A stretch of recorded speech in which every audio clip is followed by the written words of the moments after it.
side, Anne?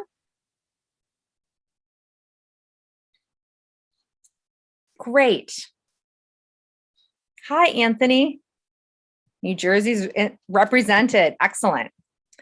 All right. So please keep these introductions coming. And again, we're going to get started. My name is Megan Burns. I'm the programs manager here at Morris-Jumel Mansion. And each month, normally it's the third Wednesday of the month. Since the pandemic, we've been excited to present our virtual Parlor Chat series, where we invite experts to come in and speak about different aspects of our historic house, which at 256 years old is the oldest remaining house in Manhattan, shown here, as well as connections to the people who lived and worked in the house and the neighborhood. And so tonight, in keeping with the season, tonight's presenter is Ken Turino from Historic New England. He is going to take us on a whirlwind tour of 4 centuries of Christmas in America. Before we get to Ken tonight, I just want to go over a few of the guidelines for participating in tonight's presentation. Let me see if I can advance those slides. Awesome. Okay, so in case you didn't know it already, we are recording this event both on Zoom, and it's also being live streamed on YouTube. So if you're not comfortable with perhaps showing up on video and audio, please exit the meeting if you're not comfortable potentially being recorded. If you stay here, you're basically granting your consent to be recorded. Screenshot. I'm sure many of us, due to the pandemic, are quite familiar with Zoom, but this screenshot basically shows you different ways that you can interact with myself, Ken, our panelist, and with each other. So if you are interested in just sort of having a general conversation or general questions related to tonight's topic, feel free to put them in the chat. If you have a very specific question that you really want Ken to address, you're welcome to put that in the question and answer session. And then please note that the last 10 minutes of tonight's program, we will have an open Q&A. So if at that time you even want to raise your hand, we can call on you and unmute you. So you've got options. Lastly, I just wanted to share a couple of upcoming events in January, should you happen to be in the New York City area or beyond. In January, we have our monthly Con Edison Family Day activity kit for Lunar New Year. And then our next virtual Parlor Chat will be featuring a local artist who will be exhibiting at the mansion, named Rose Deller. And if you see the picture at the bottom, this picture is actually taken from a book that Ms. Deller inherited from a neighbor, showing the neighborhood of Washington Heights circa 1910. So she's used that as inspiration for contemporary artwork detailing friends and neighbors in Washington Heights. So definitely check that out. Lastly, at the museum, we're open Thursday through Sunday, but for the holidays, we will be closed on Christmas Eve and Christmas Day, as well as New Year's. So feel free to visit our website at morrisjumel.org for more information. And you can follow us on all of the social media outlets. We're not on TikTok yet. Ken, are you on TikTok at Historic New England? No. Sorry. That's like one of the final frontiers for us. We'll see what the new year brings. So without further ado, let me introduce tonight's speaker, Ken Turino. Ken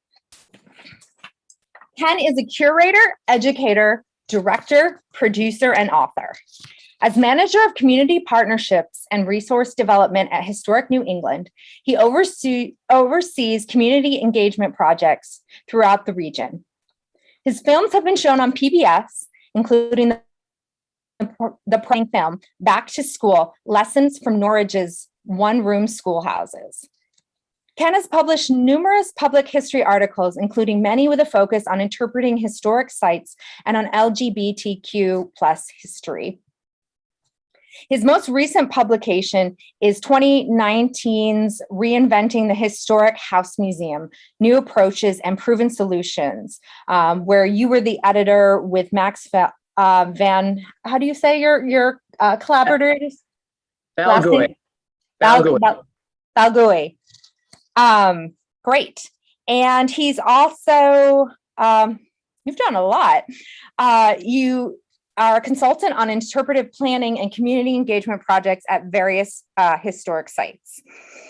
Ken is also on the faculty of Tufts University in the Museum Studies Department, where he teaches courses on exhibition planning and reimagining house museums. Fellow historian with a Bachelor of Arts and an MAT from George Washington University.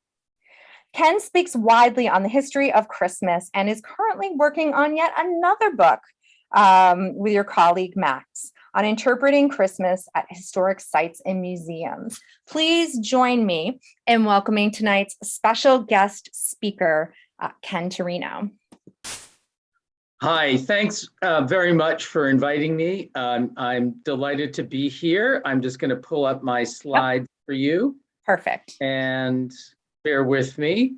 Thank you for that introduction, Megan. And yes, we're going to jump right into this because we've got 4 centuries to cover in about 40 minutes or so. And with that, I do want to say we do want your questions. You heard from Megan. I've been working on a book with my partner in writing, Max Van Bolgoy, and I've been talking on this for many, many years. I started my research when I was director of a local historical society, so you will hear a lot of references to my neck of the woods, which is the North Shore of Massachusetts. You will see in this presentation how Christmas changed and morphed, developed over time into the celebration that we know today. The regions that played the biggest part in the Christmas we know today are actually New England, Massachusetts, and you'll see why. Also, New York City, you'll understand why, and the same with Philadelphia and Pennsylvania. So with that, I am just going to dive right into this. Christmas today is for many the most important holiday of the year, but many of the customs which we take for granted as part of the current holiday festivities and religious celebrations actually develop slowly over time. So what you're looking at, we can't forget that there were settlers here in the New World before New England, New York. Let's look at New Mexico, California, Florida, with the Spanish bringing in their Catholic traditions. Posadas, as you see, are an important part of that. But there were other settlements, other regions too. Let's not forget the French Catholics that came in to Louisiana. This is an image of the Réveillon, which was a dinner typically done after midnight mass. So people are coming in over time from different regions, bringing different traditions, and we're going to meld them into our Christmas today. Now, here, where I'm from, New England was settled by the Puritans, and they avoided the celebration of Christmas for 2 main reasons. One is that there was no biblical sanction for it, and they found the Church of England and English Christmas festivities excessive. And indeed, these were, as you can see in this image. I can also say in the southern colonies, particularly in Virginia, where I used to live, the traditions there were more with the Church of England and the Episcopalians, and did tend to be more focused on partying than Puritan New England. In England, these festivities were rowdy. They included exchanging gifts for goodwill, dancing, songs, feasting, begging, and lots of drinking. Christmas was an occasion when the social hierarchy itself was symbolically turned upside down in a gesture that inverted designated roles of age and class, and those near the bottom of the social order might act high and mighty. Men might dress and act like women, and women might dress and act like men. Now, you may have heard of the mummers. Some of you in New York, especially, or those in Philadelphia, may have attended the mummers parade. It's still a tradition there. If you haven't been, I can just tell you I have, and it is one of the biggest drunks that I've ever seen. But people take the tradition and the costuming from English 16th, 17th century traditions. Young people might act and young people might imitate and mock their elders. And a peasant might become Lord of Misrule, which you see here, and mimic the authority of a real gentleman. Now in England, when the Puritans assumed power, that's Cromwell coming in, taking over from the crown, they did what they could to suppress the tradition in England itself. Here in New England, where I am, 1 year after the Pilgrims landed at Plymouth, you're seeing Governor Bradford on the right. On December 25th, he found some of the colonists out gaming and reveling in the streets, and he ordered them right back to work because people were still reveling. In 1659, the General Court of Massachusetts outlawed the observance of Christmas in the colony, fining persistent revelers 5 shillings. And my research included looking at a lot of court records, and I found people who were actually prosecuted for, quote, suffering tippling in their house by those who came to keep Christmas. Now, this ban would get repealed here in Massachusetts in 1681, but in other areas, I mean, that hold still stuck with us for a lot of New England. And it was debated, and it was debated throughout New England in sermons and in booklets. This is a British one saying where that arrow is, Christmas is sound and good. And I love to talk about this because you read some of the language and it's just really telling. This is Samuel Sewall, Judge Samuel Sewall, and this is what he wrote in 1719. New England men came hither to avoid anniversary days, the keeping of them, such as the 25th of December. How displeasing must it be to God, the giver of our time, to keep anniversary days, to play the fool with ourselves and others. That same year, this almanac from Connecticut, right around the Christmas holidays where you see the arrows, wrote, "Do not let your children and servants run too much abroad at night." And why are they saying this? Because they were. And but I want to go on and talk about some of the earliest customs that we have that would have been found in Philadelphia, New York, and in New England. And that has to do with giving tips at Christmas time. It's something we still do today. I had the Today Show on this morning, and they were talking about how to give tips and who to give tips to and how much you should budget. This is actually one of the oldest customs that goes back to England with that begging for food, gifts, and song. I'm sure many of you know the song about the figgy pudding. I won't go until I get some. I won't go until I get some. Well, that has to do with begging. So here in this broadside, for the newspaper, the Massachusetts broadside is a poster for the Massachusetts Spy. It was the newspaper boys were begging for tips. This is what it says. I'm going to read one stanza. Kind sirs, your generous bounty flow, few shillings on your lad bestow. Now, your religious affiliation determined how you celebrated. I showed you the images of the French and Spanish in other parts of our country and the Catholic celebration. But congregationalists continued to abstain from keeping Christmas. It was in the urban centers the growing celebration of Christmas can be seen. It was only a small minority of people in rural areas kept Christmas until mid-century. But that debate continued on throughout the 18th century. This is a sermon that is arguing in favor of December 25th as the Nativity. And this was discussed in newspapers and sermons. I found an article in the Norwich Courier, and this is in Connecticut, which shows the changing attitude of the holiday in the region. The article argues in favor of celebrating the day, stressing its religious importance.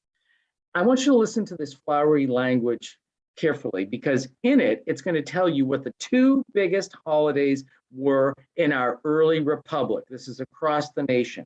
Quote, when a period approaches so replete with blessings to the whole world, it becomes a religious people to reflect upon the importance of its observation, arguing in favor of Christmas. Shall we, while we celebrate the birthdays of heroes, and that in which our fathers shook off with gigantic energy the yoke placed upon us by a foreign power, suffer the period to pass unheeded and unnoticed. So those two biggest holidays were Washington's birthday, heroes, and that shook off the yoke, that is Independence Day. There was no Thanksgiving. There was no celebration of Christmas at this point. So it would develop, as I said, slowly over time. Now, another one of the earliest Christmas customs has to do with greenery. This is a Winslow Homer engraving that was in Harper's Weekly. Harper's Weekly, published in New York, played a major role in promoting Christmas through its publication. And by the first half of the 19th century, with certain denominations, you could find the custom of decorating churches with greenery, not houses, but churches. Joseph Bly mentions this in his diary entry for December 26, 1819, when he writes, the church was handsomely draped with green boughs the day previous to Christmas. And here you see a number of images of gathering greens. And here is one of the earliest I found of decorating a church. This was in Boston at King's Chapel, which is right in the heart of downtown Boston. And that's in the 1850s, you can see it. I found a small publication called Christmas Eve for the Pupils of the South Parish Sunday School, published in Portsmouth, New Hampshire in 1853. And it described the interior of a church as wreathed in evergreens and flowers, each pillar garlanded with flowers interspersed with beautiful wreaths and covered with flowers surmounted by an evergreen cross. This is an image of a church in Washington County, Connecticut.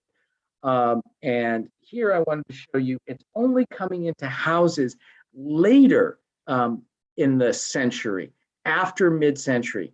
The image on the right is another Winslow Homer, but you have to look very carefully to see the actual greenery in those pictures. Okay, let's go on. Now, what I want to talk about for the next few minutes is the Christmas tree and how that comes into our consciousness. What you're looking at is the very first image we have in America of a Christmas tree. And this was painted by a German immigrant artist, John Lewis Kringle, and it was done in the Pennsylvania countryside.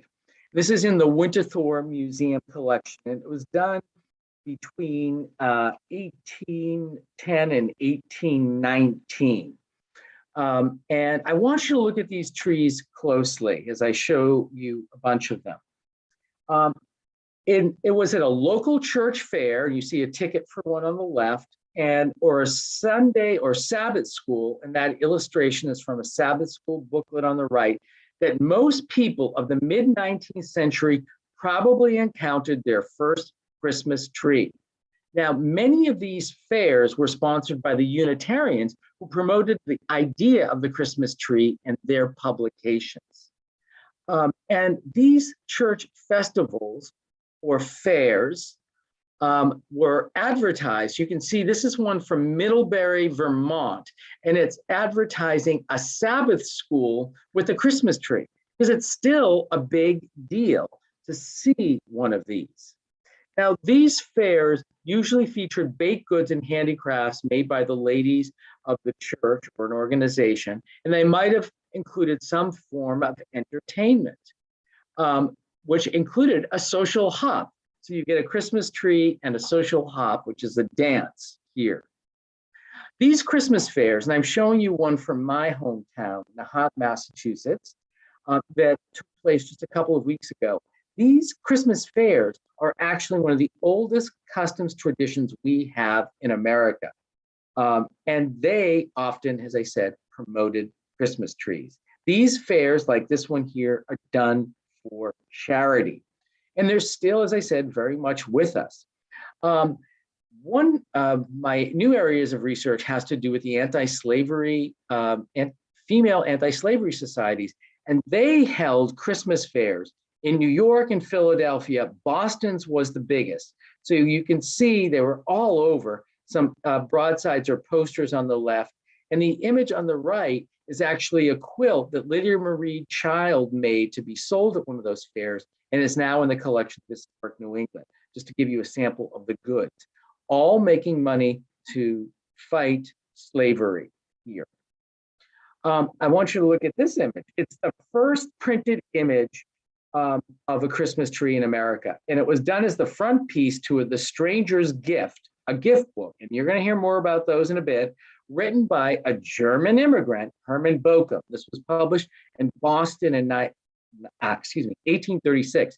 Boston, being a major publication center, helped to distribute the idea of the Christmas tree, images and stories through the books that it published. And I want you to, again, look at some other images of Christmas trees. The first Christmas trees were small, usually set atop a table and decorated with toys, candy, fruit, ribbons, garlands, and candles, as you can see here. Now, many of you probably recognize these images, which helped to popularize Christmas. On the left, you can see Prince Albert and Queen Victoria. This was published in the London Evening News in 1848. 2 years later, it was published in Godey's Lady's Book with some slight variation. The prince lost his sash, as you can see. Look at how this tree is cut. Where was Prince Albert from? I bet many of you know, Germany. He helped to promote the Christmas tree in England itself. Now, Christmas trees were being promoted as an age-old tradition, but in fact, even in Germany, they were only developing in the late 18th century as a local custom, don't become widespread until the early 1800s. Prince Albert's Christmas tree may not have been the first one in Germany. Queen Charlotte, also German, had one. It's reported in 1800. And I want to just point out how presents were presented. They were hung on a tree or put on a table if they were too big. And you can see this ad showing you one from Brooklyn, how they would have been displayed. Nothing was wrapped at this period, and we'll get to that in just a bit. If you've ever seen Christmas trees with real candles, they are magic. This is my friends who are from Austria. I did this presentation live last night. There were two couples in the audience, German background. You still do real candles. Now, the key to this was they had to be very fresh. The candles would not necessarily be lit for a long time. And if you look at some of those images I've shown you, look at how the tree is cut with lots of spacing. Normally, the room would be closed off, candles would be lit, friends, children would be let in, you'd enjoy the Christmas tree, there'd be a bucket of water or a bucket of sand. So if there was any incidents, you would not have it. My Austrian friends go all out. Those big splashes of light you see are actually sparklers that they use on their tree. And that's what they did at home. So Christmas trees are growing in popularity. You could get them, you can read this ad, which is from Brooklyn at the top, around the mid-19th century. And the later photograph is from around 1900 in New York City. But to show you, trees are becoming more and more popular. Um, and the earliest handmade ornaments were homemade, like you see here. And the magazines of the days, like Godey's or Harper's, would have instructions on how you could make those Christmas ornaments. Now, Joseph Kidder of Manchester, New Hampshire, wrote in his journal in 1851, though the tree was thought scarcely more than a day, yet it grew as if by magic and bore fruit in abundance in its season. There were nearly 70 different articles suspended from its evergreen branches, making a very beautiful and attractive appearance. Now, let's talk a little bit about when you start getting in store-bought ornaments, like you see on the right. Well, New Yorker F.W. Woolworth made part of his fortune by selling German glass ornaments for 5 or 10 cents. These ornaments were sold separately. Sets came up much, much later. So they were very special and precious. And then the image on the left, I just wanted to show you how the candles could be attached. Now, I want to go on and talk about probably the most popular Christmas figure, and that is St. Nicholas, who is going to morph and become, in England, Father Christmas, but here, Kris Kringle into Santa Claus. So we just celebrated Santa's feast day about a week ago, actually December 6th. And New York played a central part in this. He was readily accepted at a growing number of church festivals in the 1840s and 50s. He had first been introduced to Americans in New York as St. Nicholas and was popularized, and we have someone from Washington Irving's house, they can be the expert here, in Irving's 1809 Knickerbockers History of New York. And Irving writes another book, the sketchbook, about many, it included 5 Christmas stories set in England, which helped romanticize Christmas. So Washington Irving and the Knickerbockers in New York play a big role to promote St. Nicholas. And I want to show you a few images. The first celebration of St. Nicholas was actually by the New York Historical Society. You can see the broadside there, and that's in 1810. And then the image on the right shows you St. Nicholas, and we'll get back to some of those other images and talk about them in just a bit. So the Knickerbockers in New York are doing this. Why? Because the rowdyism was very prevalent in New York. I had newspaper accounts of people literally breaking down doors in the city, demanding food, drink, and money, or they won't go until they get some, or they won't go until they get some. It was really more of a problem in New York and Philadelphia than in my region of New England. So it was this fellow, Clement Moore, and his publication in 1823 of A Visit from St. Nicholas, we know it as 'Twas the Night Before Christmas, that assured Santa's position as uniquely American icon. This charming poem, written for his children, helped to popularize the image of St. Nicholas flying through the sky with reindeer on Christmas Eve, leaving presents for good boys and girls. This was being popularized as an old Dutch tradition, but in reality, it was an invented tradition. So here, New Yorker Clement Moore helps to really get Santa flying, so to speak. I want to show you some images, though, of Santa, because the Santa we know today is not what you saw in the past. This is by artist Robert Weir, done in 1837, and it's in the New York Historical Society's collection. So look at these images of Santa Claus. This is the first visual representation of St. Nicholas to be widely distributed. It was a woodcut in the 1841 weekly New York paper, Brother Johnson. Now, several years ago, I was at the New York Antique Show, and I found this panel from a Hudson Riverboat steamboat. And here you go. You can see where they got their imagery. But look at this Santa. He's not the Santa that we know today, is he? In Moore's poem, he managed to evoke the integration of the social classes in a scene of shared festivity where the poor posed no threat of rowdiness and accepted their place. Another name for Santa Claus, Kris Kringle, more popular in Philadelphia, as you can see in this sheet music right there. But look at him, and look at this Santa Claus, published in New York. He's tall, he's got blonde, wavy hair, he's young, no beard. So how Santa Claus was portrayed, look at this one, no beard at all. Look at his hair. He's being driven not by reindeer, but by a turkey. And to me, he looks kind of soused, like he's drunk all of the wine out of those 4 bottles that are dancing in front of him, as you can see.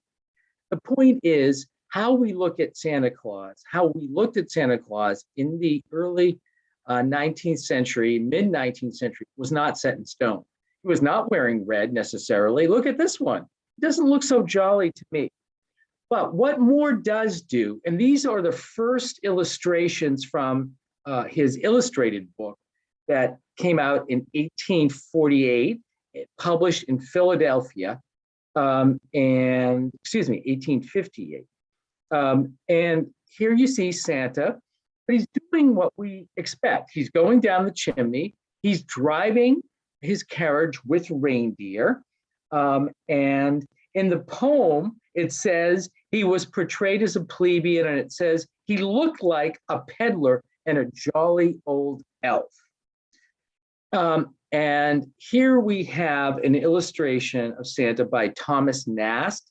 And it's Thomas Nast who is going to, and in Harper's Weekly from New York, that what we know about Santa is going to grow and develop into the Santa we know today. This is Nast's first image of Santa in 1863.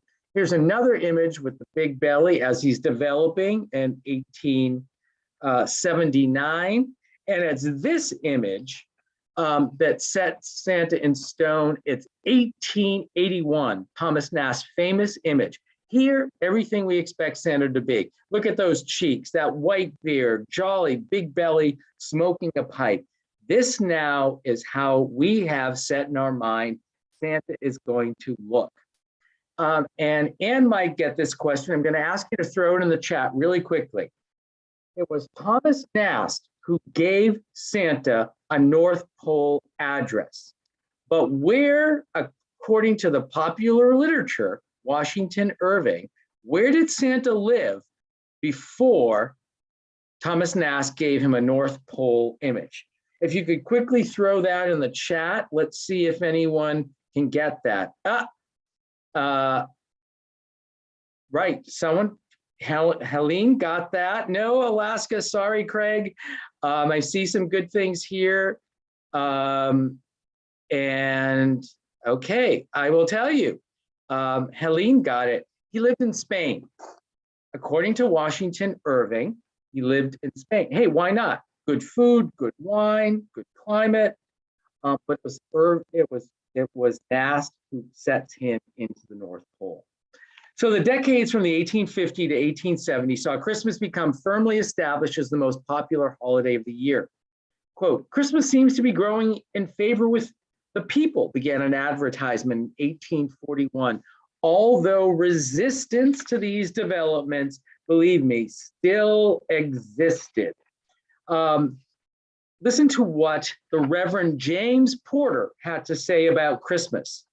Of such days, we have a few now, and sad days they are for morality. Instead of temperance and peace, there will be quarreling, fighting, and debauchery. Instead of righteousness, there will be sin. Instead of the triumph of heaven, there'll be the triumph of hell. That's his description of Christmas. Here in New England, it might have been in response to this that the poet Henry Wadsworth Longfellow wrote in his journal on December 25th, 1856, quote, not a very Merry Christmas. We are in a transition state here in New England. The old Puritan feeling prevents it from being a cheerful, hearty holiday. So every year makes it so.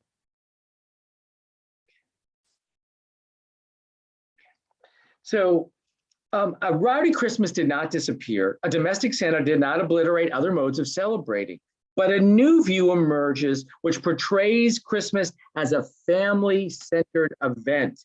And here you can see that in this Winslow Homer exhibition illustration here. And here again in this one, you can see. Gleason's pictorial in 1853 wrote, "Christmas is heralded as an occasion for mutual good feeling, family gatherings, and the exercise of those charities so blessed in the sight of heaven." So here you have the family in the center, games going on, and so on. Historian Stephen Nissenbaum wrote, "Religion failed to transform Christmas from a season of misrule into a quieter pleasure. It was the religion of domesticity that would be represented at Christmas time." And it was at this time that the way children were thought of changed. Childhood now became a very special time. The central purpose of the family was not only to provide for their instruction, but also for their happiness. Now, it's interesting to me to see, when Christmas really takes over. I have many accounts. Here, Christmas was still a work day well into the 19th century. Here is from a newspaper ad in 1880, making notice that the post office is actually going to close for 3 hours on Christmas, right? The rest of it, still a work day. I've got many, many instances of that. Even at mid-century, it was still a work day, but this was starting to change. And stores are starting to put advertisements that they're going to close. Christmas does not become a national holiday until 1870. And here we go. So from, as I said, the 1850s on, Santa was no stranger. Besides a busy schedule attending church fairs, he could be found at numerous retail establishments as well. I found this in an 1849 newspaper. Quote, "The venerable old Santa Claus announces to his friends that he has concluded to take up his residency at the old curiosity shop during the Christmas and New Year holidays, where he would be happy to see any of his young friends and to furnish them with almost anything they might want, both useful and ornamental. And here's the kicker, at very low prices."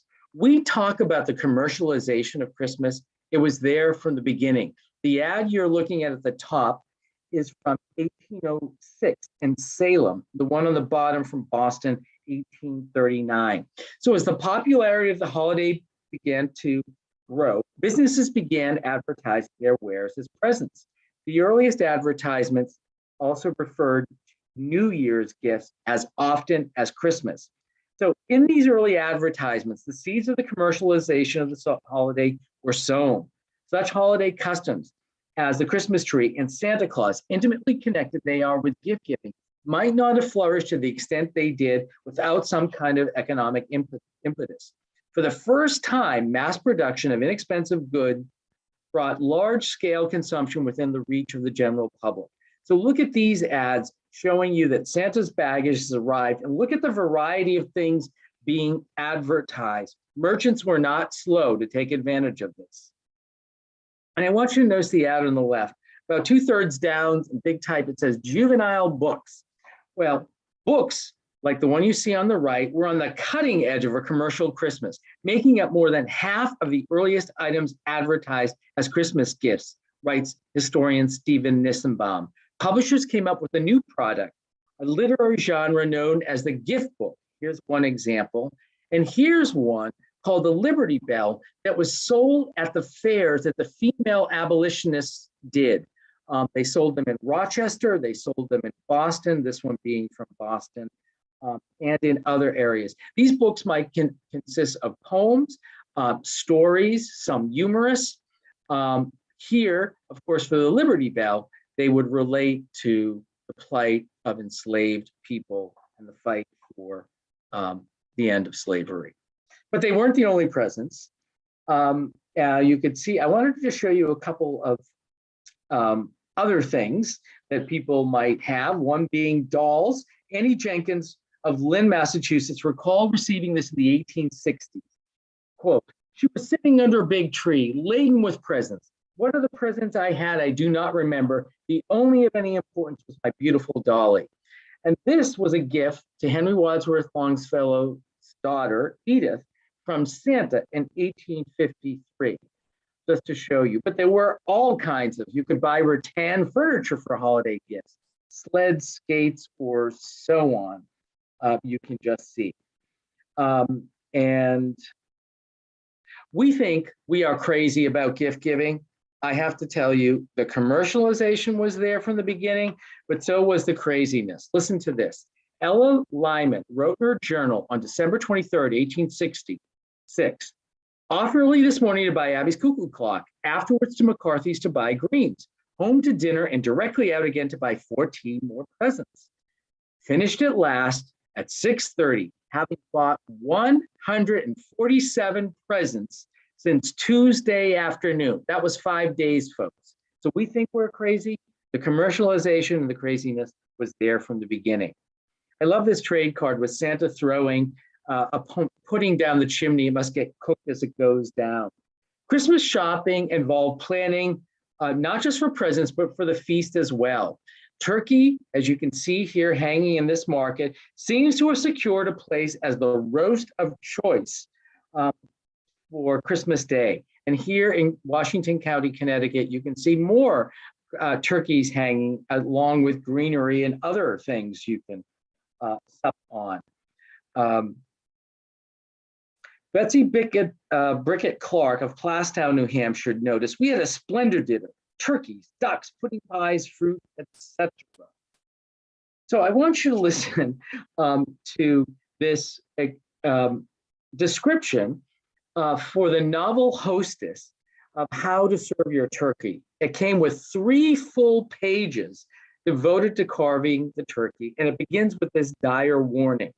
Let no lady embarrass the carver and herself by placing before him a fowl with joints so unyielding that every effort to separate them endangers the adjacent guests with an instantaneous visitation from His Majesty the turkey, and proclaim louder than words her unskillful cuisine. Now, not everyone had turkey. Phoebe B. Clark, for her Christmas dinner of 1864, had chicken, roast lamb, plum pudding, and donuts. The Bowen family of New York spread out in their Brooklyn home with this is what they said, quote, oysters, turkey, goose, fixings, cream, cake, fruit, and appetites all disappeared. And I want to show you a couple of other images of Christmas dinners. This is from a very middle-class family. You wouldn't know it was Christmas, except on the back, it's marked Christmas. And if you look carefully in the center of that table, you can see a plum pudding. You know, it depended on your means. Look at this family from Springfield, Massachusetts, around 1902, with lots of decoration, including electric lights hanging down from your light fixture. So it depended on your social status and so on. And here we have the turkey and the plum pudding, along with following the Christmas tree. I want to show you an actual Dutch tradition, and that has to do associated with what children expected in their stockings. They expected culinary treats like sugar plums, as you see here. And one confectionery obliged with a large stock of sugar toys and confectionery, shell bars, chestnuts, fresh baked peanuts with pears, apples, dates, and figs. And where would they go? They would go in your stocking. You can see the stockings on the right. I showed you this image from the New York Historical Society before. The hanging of stockings is an adoption of a Dutch ritual. So again, we're taking bits of our traditions here in America from other cultures and creating one uniquely American. Now, Clement Moore mentions the hanging of stockings in his poem, and you can see those here. They're very small, but there they are. And Rose Terry of Hartford, Connecticut, found in her stocking in 1834 a dollar bill, a quarter of a dollar, a book, and a paper of raisins, and wrote, "I think St. Nicholas was very generous." And in Portland, Maine, on December 24th, 1850, Anne Longfellow Pierce wrote to Mary Longfellow Greenleaf, "Santa Claus has done his mission in hen's room. The full stockings dangle at the bedside, ready for this scene, the dawn of day." Now, later on, you could buy your stockings at Sears and Roebuck for 98 cents. The image on the right is actually in the collection of historic New England, so you could get them pre-packaged, so to speak. Now, following the Christmas dinner, the tree and the presents, people often spent the evening attending a theatrical presentation. It could be a ball, as you can see in this early image from 1802, or it could be a musical presentation, this from Woodstock, Connecticut, with a Christmas theme. They didn't always have Christmas themes. This is one from an ad. What you could do on Christmas night, you could go and see the splendid drama Adopted Child, or you might see the company perform Honeymoon or How to Rule a Wife. So these didn't necessarily have these themes related to Christmas at all. Now, rowdiness did prevail, especially as I mentioned in New York. And I wanted to show you just one sample. This is from Kris Kringle's rare show from Philadelphia. You look carefully, you can see those elements of misrule. And that is with the children all pushing to get in on the left. And then if you look at the bottom of the image on the right, there's a little girl crying, there's a boy blowing a horn, making noise. So it's showing you those elements of misrule do persist. But Christmas, as I said, is changing, is becoming more of a domestic holiday. Now, so Ken, if I could just jump in a little bit, I actually wanted to let you know that we're coming close to our question and answer time. But this is absolutely fascinating, and I just actually have a question myself about the misrule. In some ways, it reminds me of like Carnival or Mardi Gras, where everything is topsy-turvy with norms.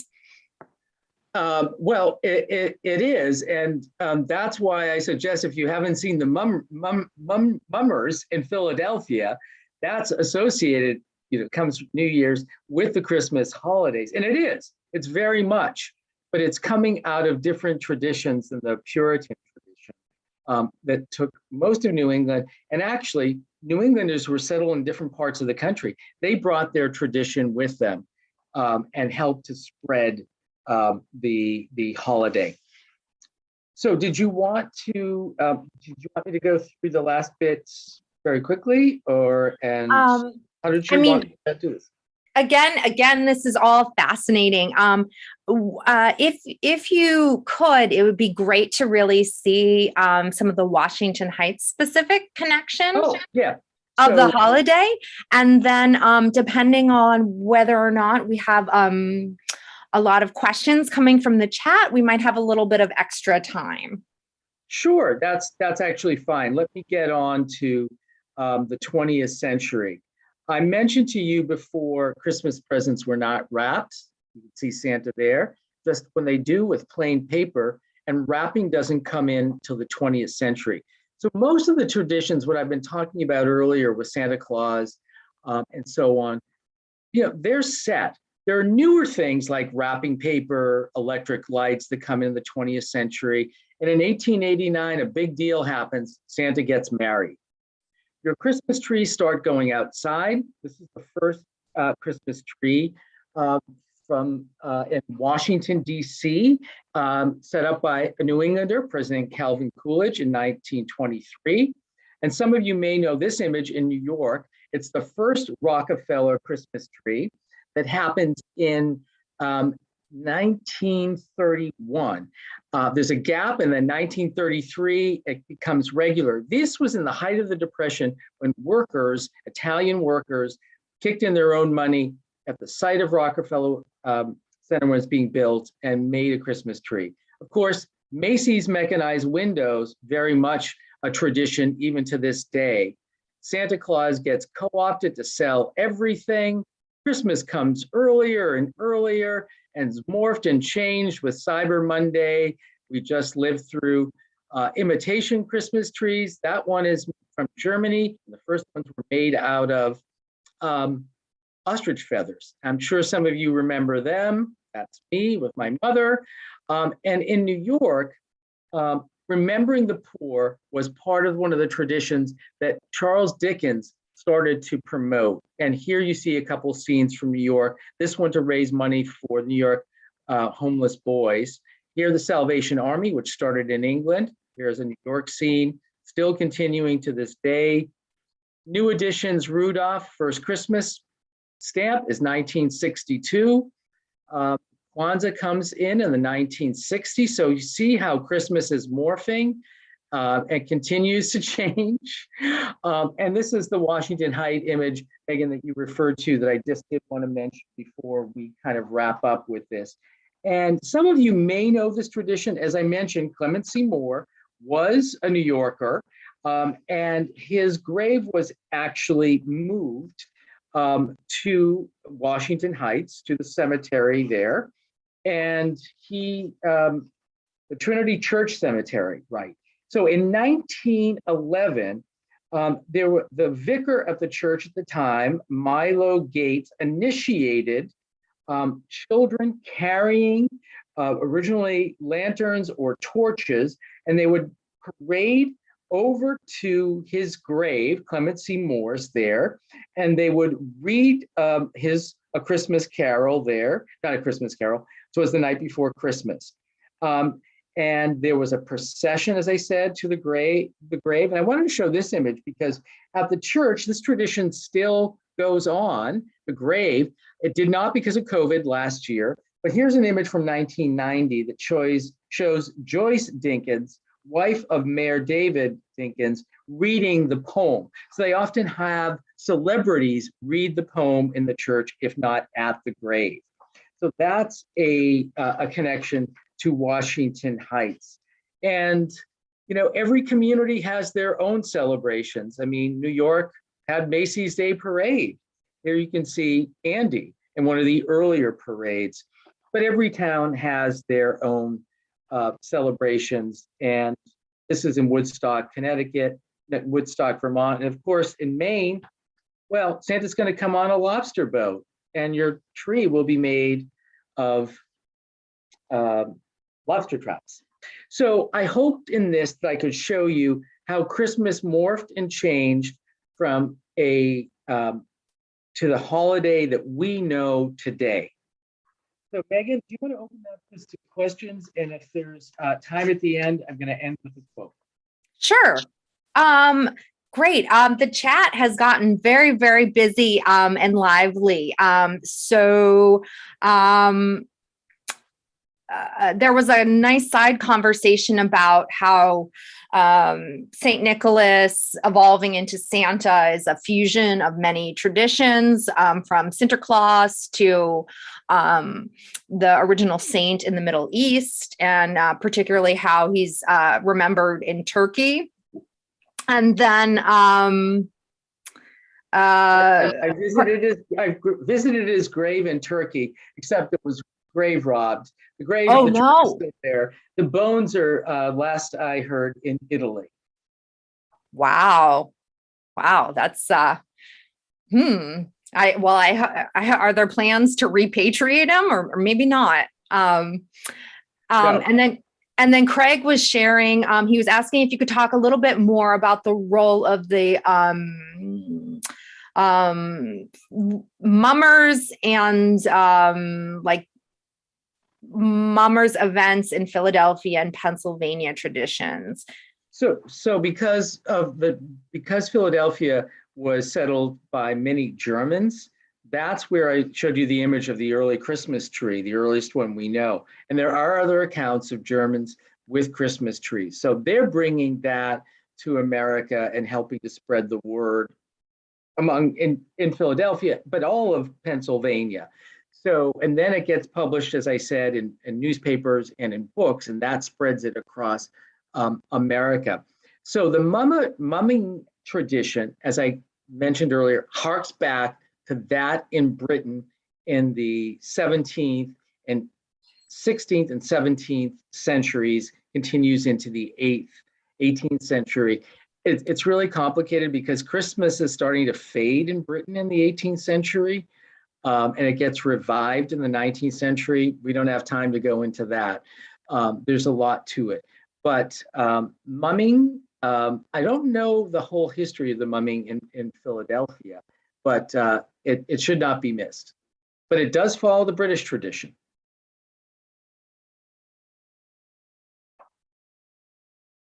Got some more comments and questions. One, since we're on this slide, Ashley was curious to know where that lobster trap tree was located.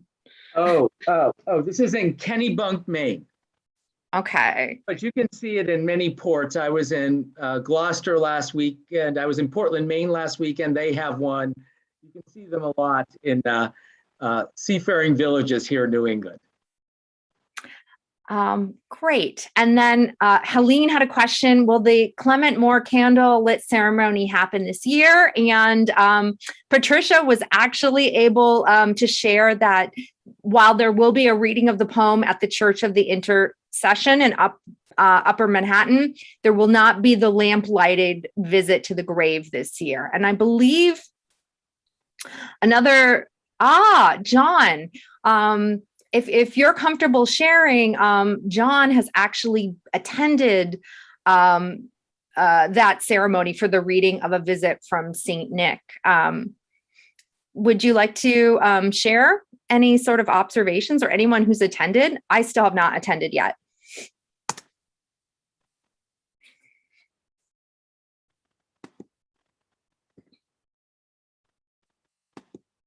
And if you want, you can raise your hand and I can call on you.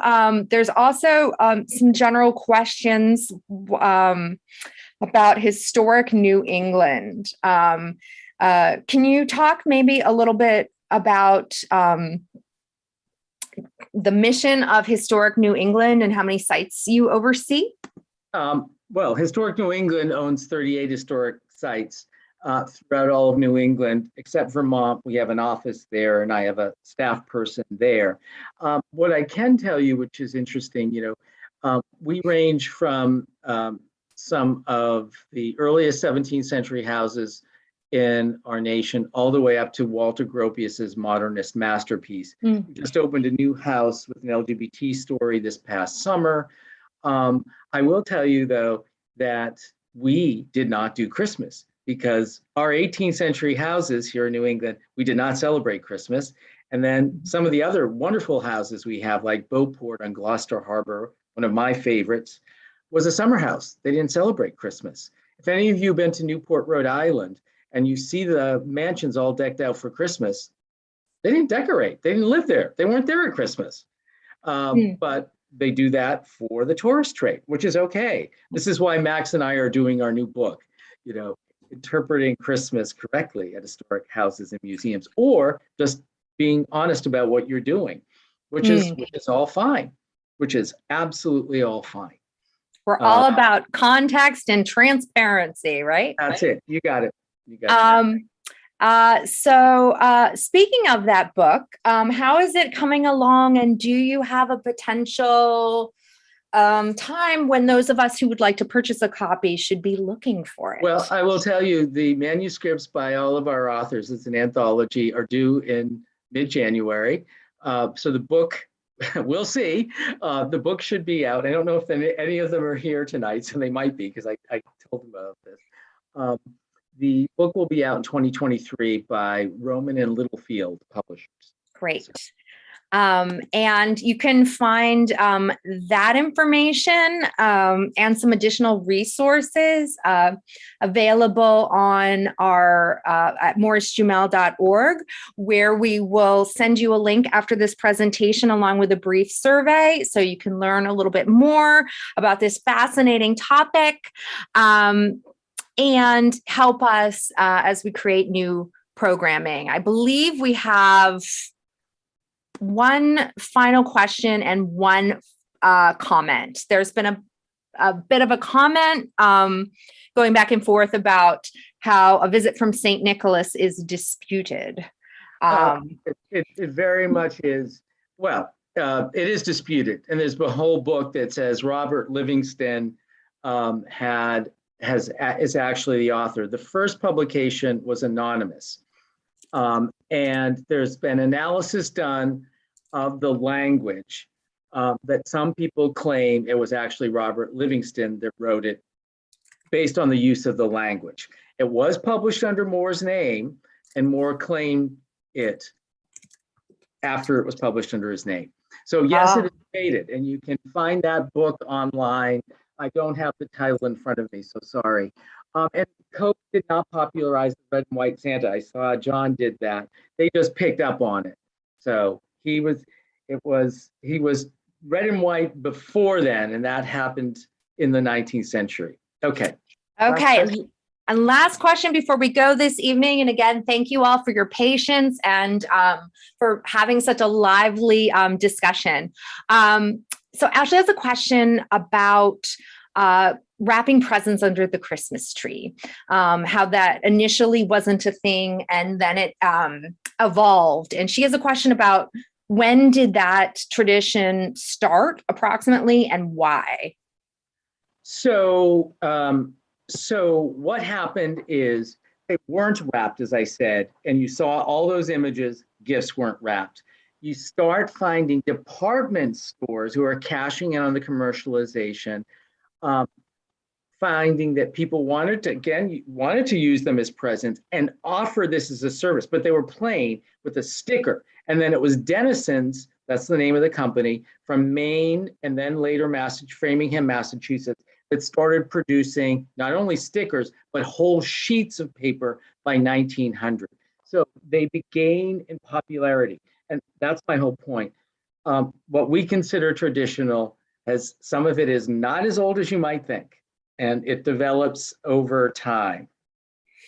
And I think before we conclude, again, I'd like to thank you, Ken, for sharing your vast knowledge with us and your time this evening. And I'd also like to thank everyone who's tuning in. We're so glad to have many types of communities at Morris-Jumel, whether on-site or virtual.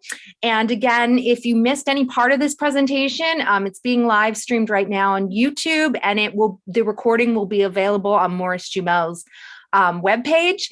And I wish all of you happy holidays and tidings for the new year. And Ken, please take us out with your quote. Okay. Well, bear with me one sec. Okay. I'm going to do this quote really quickly. This comes from an 1877 newspaper, and it says, "The observance of Christmas has become so universal in this country now that the day is regarded as the holiday of the year. Thanksgiving Day has had to succumb in importance to the festival, and even the glorious 4th has taken a back seat when compared with the 25th of December. Christmas is the day in which mirth and revelry is to be crowned as king and queen. So raise your Christmas trees, hang up your fairest of wreaths, sing your merriest songs, brush away all dark clouds, let in sunshine, beckon happiness in at the front window, while unhappiness is bowed out at the back door. And in a word, let all do everything in their power to ensure for themselves and others a Merry Christmas." So Merry Christmas, everyone. Thank you. Merry Christmas, happy holidays, and have a wonderful